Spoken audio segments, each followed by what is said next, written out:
Okay, இன்றைக்கி நம்ம எங்கே இருக்கோம்னா குல்மார்கில் இருக்கோம். காலையில் ஸ்ரீநகர்லேருந்து கிளம்பி குல்மார்க் இப்போ தான் வந்து கொஞ்சம் நேரத்துக்கு முன்னாடி வந்து சேர்ந்தேன். பெருசாக இங்கே வந்து டூரிஸ்ட்டுக்கு டென்ட் பிச் பண்ணி தூங்க அலௌடு இல்லையா. நான் அப்புறம் போலீஸ் ஸ்டேஷன் போய் பிஎஸ்எஃப் ஆஃபீஸர்கிட்ட கேட்டு பல 7-8 விசாரணை நடத்தி ரொம்ப நேரம் ஆயிடுச்சு, முடியவே முடியாது அப்படின்ட்டாங்க. அப்புறம் கடைசியில் அந்த ஸ்டேஷனோட ஹெட் ஒருத்தர் வந்தார், நம்ம சிங்கம் பட சூர்யா மாதிரி வந்தார். டக்குனுக்கிட்ட என்னப்பா வேணும் என்ன ஏதுன்ட்டு அந்த மாதிரி சொன்னேன். இப்போ தேங்க்யூ அப்படின்ட்டார்.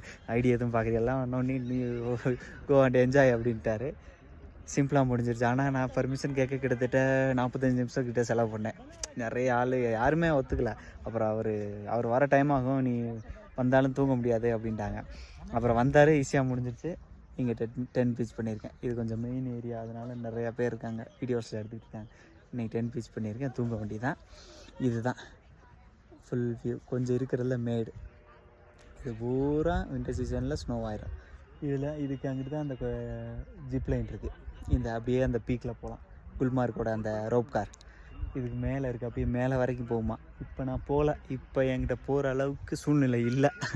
அதனால் அதை ஸ்கிப் பண்ணிவிட்டு இன்றைக்கி இங்கே 10 பீச் பண்ணி தூங்கிட்டு நம்ம அப்படியே நாளைக்கு பர்மாலா அப்படி சம்திங் ஒரு இடத்துக்கு போகலான்ட்ருக்கேன். அவ்வளோதான். இன்றைக்கி வெறும் 50 கிலோமீட்டர் தான் ட்ராவல் பண்ணேன், ஆனால் ஏகப்பட்ட தூரம் நடந்து வந்துட்டேன். ஓகே, இருங்க அந்த சின்ன சின்ன வியூவை காமிக்கிறேன். ஓகே, இதுதான் நம்ம தங்கி இருக்கிற இடம்.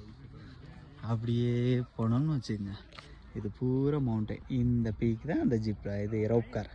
அப்படியே பூரா பெருசாக யாரும் இல்லை, இங்கே உள்ள கொஞ்சம் டூரிஸ்ட் தான் இருக்காங்க. இன்றைக்கி என்ன கிழமை? செவ்வாய்க்கிழமை வேறு.